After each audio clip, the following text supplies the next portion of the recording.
Hello, Tukwila Tigers, and welcome back to Mrs. White's At Home Read Alouds. This is the chapter book edition. Make sure you have a pencil and paper or a sibling or adult to talk to. So what I'm going to do is I'm going to introduce you to the chapter book today, and we're going to read chapter 1. So this book is a book that I actually read when I was in 5th grade, and this book is called Crash. And the author is Jerry Spinelli. If you've read any of the Stargirl books, this is the same author. So looking at the cover, think about what you notice. You see like a photo of a baby with a mustache drawn on him. You see I guess he's thinking about football maybe. That looks like a football player. I'm going to read the back because reading the back is always a great way to get a good introduction to the book. Hut, hut, hut, hike. Everybody knows Crash Coogan, 7th grade football sensation. He's been moving down everything in his path since the time he could walk. And Pen Webb, his dweeby vegetable-eating neighbor, is his favorite target. After all, Webb's not just a nerd, he's a cheerleader too. Crash and his best buddy Mike can't think of anything more hilarious than making Webb's life miserable.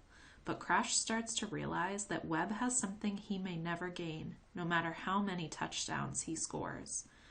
And when Mike takes a prank too far, maybe even for Crash the football star, has to choose which side he's really on. This is a good time to be thinking in your head about predictions. Oh, it looks like we have a little preview of the book here. It says, "Let the games begin." First day of practice. I couldn't wait to put the pads on. But first, we had business with Webb. Yesterday, Mike said to me, "Do you believe we've been in this school this long and didn't do anything to him yet?" I nodded. It's unbelievable. It's a disgrace. We gotta do something before he starts thinking he's safe tomorrow. Last year we tormented Webb. He's so dumb, he never figures out who's doing it. He never gets mad at us. In fact, he never gets mad at anybody. Day after day, his chippy, chirpy, perky self. What a moron. Once again, thinking about predictions. Chapter 1. My name. My real name is John Coogan. But everybody calls me Crash, even my parents. It started way back when I got my first football helmet for Christmas.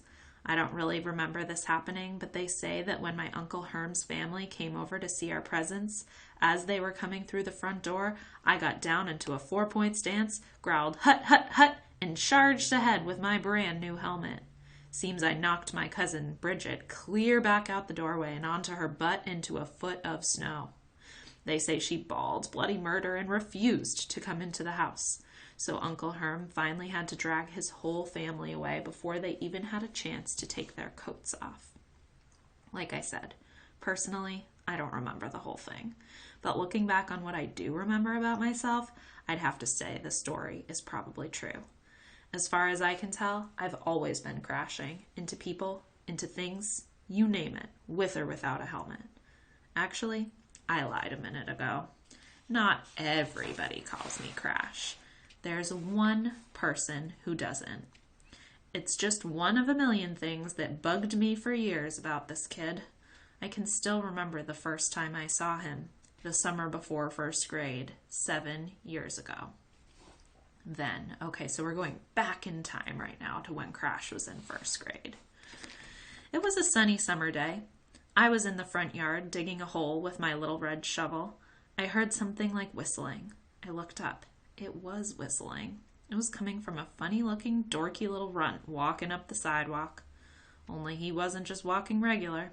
He was walking like he owned the place, both hands in his pockets, sort of swaying la-di-da with each step, strolling and gawking at the houses and whistling a happy little dorky tune like some Sneezy or Snoozy or whatever their names are. And he wore a button, a big one. It covered about half his chest, which wasn't that hard since his chest was so scrawny. So here he comes, strolling, whistling, gawking, buttoning, dorking up the sidewalk onto my sidewalk, my property. And all of a sudden I knew what I had to do. Like there was a big announcement coming down from the sky. Don't let him pass. So I jump up from my hole and plant myself right in front of the kid. And what's he do? He gives me this big grin and says, "Good morning, I'm your new neighbor. My name is Penn Webb. What's yours?" And he sticks his hand out to shake. I ignored his question and his hand. "Penn?" I said. "What kind of a name is that?" "I was named after the Penn Relays," he said. "Huh?" I said. "It's a famous track meet. When I was born, my parents let my great-grandfather name me, and that's the name he picked. He won a race at the Penn Relays in the year 1919. 30,000 people cheered him on. He lives in North Dakota. I lived in North Dakota too until yesterday. Then I moved here to Pennsylvania with my mother and father. My mother had me when she was 40 years old. I was a late baby." "You're going to be a flat-nosed baby if you don't shut up," I'm thinking. "What does your button say?" I asked him. He stuck out his scrawny chest. "It says, 'Hi, I'm a flickertail.'" "What's a flickertail?" "A flickertail is a bird. It's the state bird of North Dakota. That's why it's called the Flickertail State. What is Pennsylvania called?" "The Poop State." He didn't crack a smile. Didn't even know it was a joke. He got all frowny and thought about it and nodded and said, "Oh." Then his motor mouth took off again. "North Dakota is real flat, where we lived anyway, and there's prairies. My dad says when the wind blows over the prairie, it looks wavy like the ocean. I never saw a real ocean yet, but my dad says we're going to see the Atlantic Ocean soon. My dad's an artist. He makes birds out of glass and ceramics and wood and metal.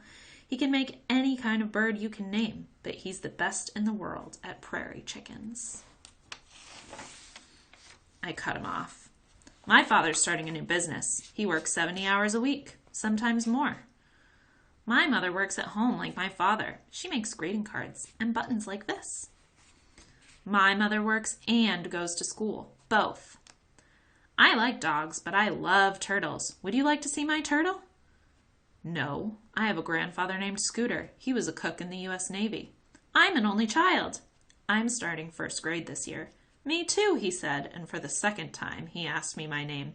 "Murgatroyd," I said. He didn't blink. He just stuck out his hand and said, "Nice to meet you, Murgatroyd." Instead of my hand, I stuck out my shovel. He shook it. He laughed. He thought it was the funniest thing since Bugs Bunny. For some reason, that laughing was the last straw. I plucked the silly button off his shirt, dumped it in the hole I was digging, and covered it over with dirt.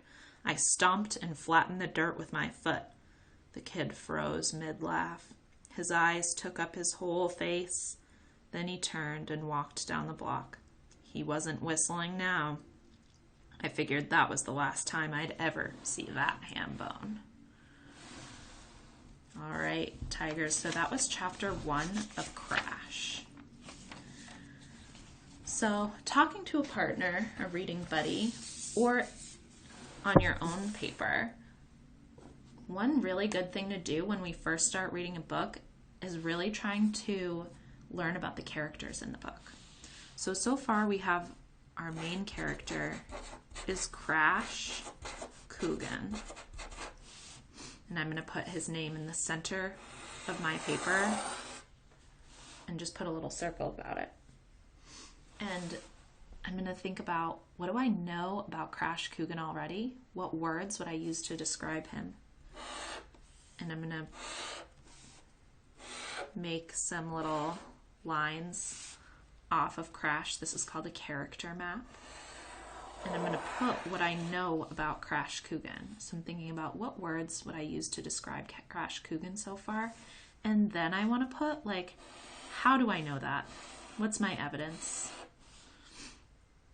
I'm going to do the same thing. I want you to try to think of, like, 2 or 3 character traits that you could come up with for Crash Coogan, or 2 or 3 words you could use to describe him. 2 or 3 things you know about Crash Coogan so far.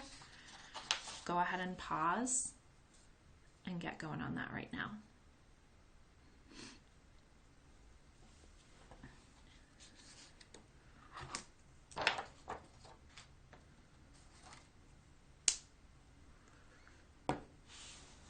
So maybe one thing that you know about Crash Coogan so far is that he can be mean, right? Or like even kind of like a bully. I mean, that conversation he had with Penn, he stole Penn's button.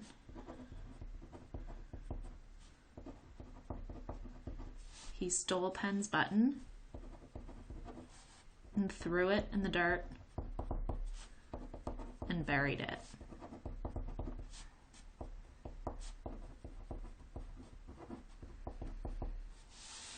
What else were you able to come up with?